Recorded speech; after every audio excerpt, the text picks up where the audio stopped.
Labą dieną, gerbiami susirinkusieji. Iš tikrųjų, šiandien be galo džiaugsminga, be galo smagu, kad čia Tytuvėnuose taip gausiai susirinkus Tytuvėniškiam, netgi atvažiavus Kelmiškiam ir iš rajono Česlovo kolegų, mes visi kartu su jumis turim progą atidaryti Česlovo Gudausko fotografijų parodą. Kiltų toks klausimas, pirmiausiai, kaip susijęs yra regioninis parkas ir fotografija. Fotografija lyg būtų menas, o mes lyg esam gamtininkai, gamtos, aplinkos saugotojai. Tai čia ryšys yra labai aiškus ir labai artimas. Iš tikrųjų, kad tą gamtą pamatyti, labai daug žmonių ją mato galbūt paviršutiniškai, mato per savo tokį, sakysim, per savo langą, per savo prizmę, o fotografas turi galimybę mums pateikti kažkokį kitokį matymą, kažkokį kitokį suvokimą, kitas spalvas, pateikti ankstų rytmetį arba galbūt netgi naktį darytas nuotraukas, kada mes visi miegam ir to grožio nepamatom, nes mes neatsiduriam tuo metu toj vietoj ir mūsų akis nėra tokia, kad pastebėtų tai. Ir šiandien šitas visas grožis Česlovo taip ilgai rinktas, atrinktas, rūšiuotas ne vienus metus yra pas mus iškabintas ant sienos.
Pas mus atvyko visiems gerai žinomas fotografas Valentinas Lukonas.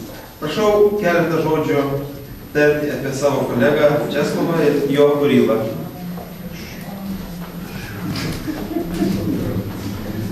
Labadiena visiems susirinkusiems. Ačiū, kad aš tau žinau. Taip, ką aš norėčiau truputį apie Česlovą. Mes pažįstami labai senai, nuo labai senų laikų. Aš labai vertinu jį kaip fotografą. Tai turbūt kelmėj stipriausias fotografas. Bent man taip atrodo, man dar toli iki jo. Labai norėčiau, kaip sakant, pasiekti tą matymą. Fotografija tai pirmiausia ne vien technika ir ne vien tas menas. Pirmiausia tai žmogaus vidus. Jūs jau turbūt ir žinot, kad ikonas, sakykime, šventųjų paveikslų, ne kiekvienas gali nutapyti. Taip, kažkur tai žmogus turi būti tyros sielos, kažką jis turi turėti gražaus. Tai vat man labai patinka Česlovo nuotraukos ir ypač jo peizažai, kurie ir parodo, kad tai žmogus, nu tikrai neeilinis žmogus, bet mes senai pažįstami, labai maloniai bendraujam. Aš dabar taip ir pasimečiau, linkiu kuo didžiausios jam sėkmės ir net nežinau. Ir paroda tikrai nuostabi. Jūs turbūt atkreipsit dėmesį, aš domėjausi truputį ir tapybą. Nuotraukos kai kurios, tai grinai tiesiog kaip tapybos darbai. Kai prisimeni senosius rusų dailininkų Šiškiną ar ką nors panašiai, bet tas atrodo iš pačių paprasčiausių. Mes su Česlovu vieną kartą rudenį čia vaikščiom, buvo apylinkės jūsų, paklydom, įėjom į tokius visokius purvynus. Ir, nu ką, ne, aš ten ką įdomaus padariau nieko, paskui žiūriu Česlovo nuotraukos, nors kartu įėjom, visiškai, nu, tiesiog nuostabios. Tai va, tai reiškia, kad pirmiausiai žmogus turi matyti, turi būti geras žmogus, tada jis jau gali kažką tai perduoti kitiem. Malonu, kad čia susirinko tiek daug fotografijos gerbėjų, labai malonu ir centrui, kuris padarė tokią nuostabią parodą. Aš net nežinau, ką daugiau pasakyti. Labiausiai tai man patiko jūsų žodžiai, kai sakė, nuotraukas reikia žiūrėti, o ne kalbėti. Ir čia mes draugų būrelis, kurie su Česlovu draugaujam, atsivežėm ir tokią dovanėlę, kai žinom, kad kiekvienam meistrui svarbiausia yra fotoaparatas, technika, vis dėlto tas fotografija be technikos nieko nepadarysi, tai čia mes norėtumėm jam padovanoti fotoaparatą. Nu, aišku, gal ne visai profesionalus, bet gerose rankose ir su juo bus galima fotografuoti.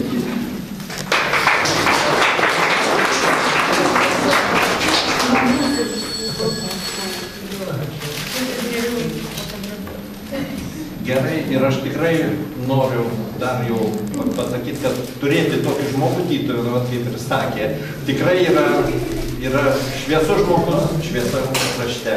Reikia gerbti, mylėti, leisti vaikščioti po mišką ir aišku padėti. Aišku, kad man pasisekė labiausiai, autoriai Nežintas Širakaris, kad jau apžiūrėjau ir ramiai, taip tyliai, iš tiesų, atrodo viskas matyta, bet šičia pamačiau viską. Aišku, ne viskas matyta, bet daug kas iš miestelio matyta, bet ne taip aš matau savo akim. Taip gražiai dar nesyk nemačiau. Taigi, nuo seniūnijos mes norėtumėm nuoširdžiai padėkoti ir teikti padėkos raštą. Personalinės fotografijos darbų parodos atidarymo proga už Tytuvėnų miesto žmonių, gamtos įvykių įamžinimo fotonuotraukose. Iš tiesų, Česlovo visuose renginiuose sutiks, jo kviesti nereikia. Jisai pirmas ateina, paskutinis išeina, visus mato, iš tiesų labai malonu, kaip Vytautas sakė, tos nuotraukos reikalingos ir tas įamžinimas reikalingas. Nes taip viskas kažkaip nublanksta, užsimiršta. Ir labiau, kad žmogus mato tai visai kitomis akimis, negu mes, sakykime, eiliniai mirtingieji. Bet tos dovanos, kurios neturim. Ačiū visi.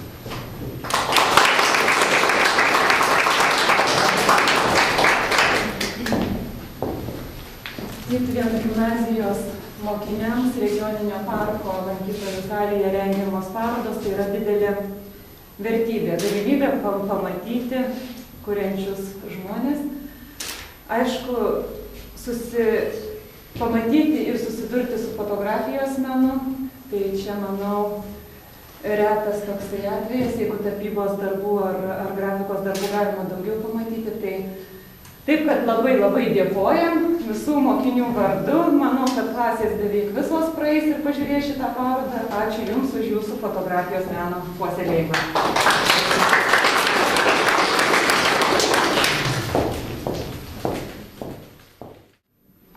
Tai norėjau paklausti Česlovai, paties personalinė fotoparoda kelinta skaičiumi būtų?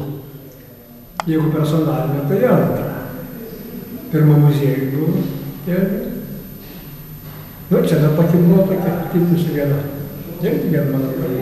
Nu, gal kalbas į trečią. Bet ten tokia. Kultūros namuose. Bet buvo dar būtent nedaug. Tai gal trečią. Personalinė. O kaip iš tikrųjų paties fotografijos kelias prasidėjo? Gal galėtum trumpai prisiminti iš praeities, iš tų pirmųjų fotografijos žingsnių? Ką prisiminėt dabar šiuo metu? Pradėjau nuo 16 metų, turbūt jau kažkas tai. Nu, paprasčiausiai buvo tokie žaidimai galbūt. Pradžioje, paskiau pradėjau domėtis daugiau. Atėjti to. O čia kelinti metai tai maždaug būtų, apie kelintus metus? Ta mano pradžia? Jo, fotografijos. Čia jau pokaris, ne? 56 metai. Panašiai 16 metų buvo. O fotografiją tai aš jau pažinojau į seniau, nes mano dėdė buvo fotografas, tai jis ten žegnuotos prieš langą. Labai gražiai. Tai aš jau turbūt buvau, kiek jau atsimenu sen, aš jau tą procesą visą mačiau. O sakykime, šiandieninę fotografiją, kurią mes matom tuos darbus, ar čia padaryti su skaitmeninė technika, ar ir su skaitmeninė ir analoginė? Jau čia skaitmeninė visi. Jau čia su skaitmeninė. O analoginė dabar buvo juosta, bet viskas juodai balta taip yra. Turiu daug sugalvoti. Ir dabar norėčiau paklausti, ką galėtum pats savo palinkėti fotografijos srityje, ateityje. Vis tiek kiekvienas fotografas turi kažkokių tokių slaptų svajonių, sumanimų ir ko gero ir pats turi tų tokių svajonių. Nu, svarbiausia nepasenti. O kai pasensi, nieko nereikės. Kai jau nepavyks, tada kol galiu, tol taip. Na kągi, tai tada to ir palinkėsim pačiam. Sėkmės.